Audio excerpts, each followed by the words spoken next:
Hey everyone, thank you so much for joining me today. We have another question from the comment section, and that is, why do my chords sound off and muffled, and what can I do to improve that? Here are 3 tips to help you figure out what's going on. Let me know which one resonated with you the most, or if you have something else that you'd like to add in the comment section below that's helped you.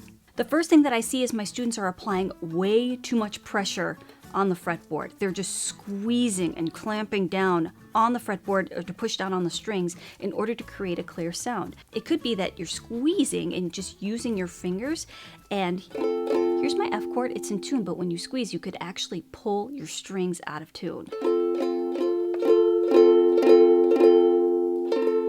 Oh, it sounds great, doesn't it? You're like, no, it sounds awful. I know, I agree. Okay, so here's a couple of things. Number one, I made a video on, are you squeezing too hard?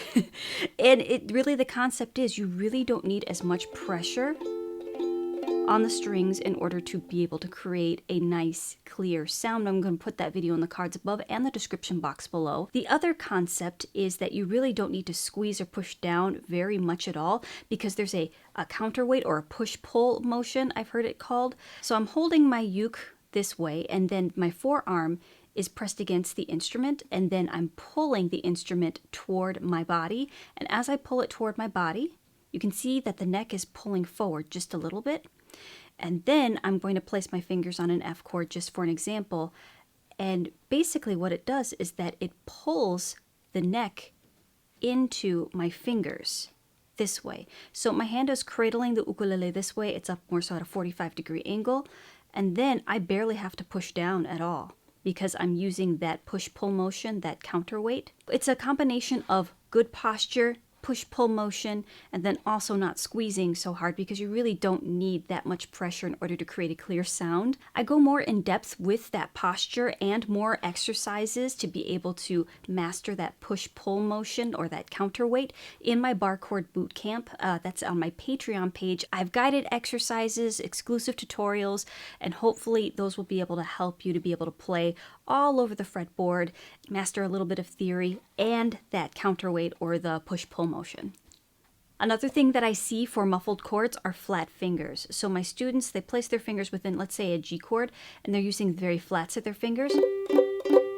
And when they strum, it's like, it doesn't sound right. Like, my fingers are in the right position for a G chord, but it just sounds muted. And then they squeeze a little harder, and then it still sounds muffled. They get frustrated and like, I don't know what to do. You may have to do just a slight rotation of the wrist to move your fingers out of the way. So let's play that G chord again. Sometimes my students, when they have their fingers straight up and down versus just tilting it a little bit to the side this way, sometimes if you move your fingers to the side this way, it actually leaves more room for your other fingers to fit within the frets, or just fit right here on the fretboard. If it's right here, like, oh goodness, maybe that won't be, an ideal position. But if you just rotate your wrist just a little bit, do you see that? So we have straight up and down, and then we have whoop, just a little bit more, so at an angle. You see how it just kind of rotates my fingers just a little bit to the side, just a little rotation of my wrist. And I'm able to have just a little bit more room. Let me know in the comment section below if there's something that has helped you in the past, or if you have another question that you would like me to answer here on this channel. All right, I love hearing from you, and I'll see you in the next one. Bye.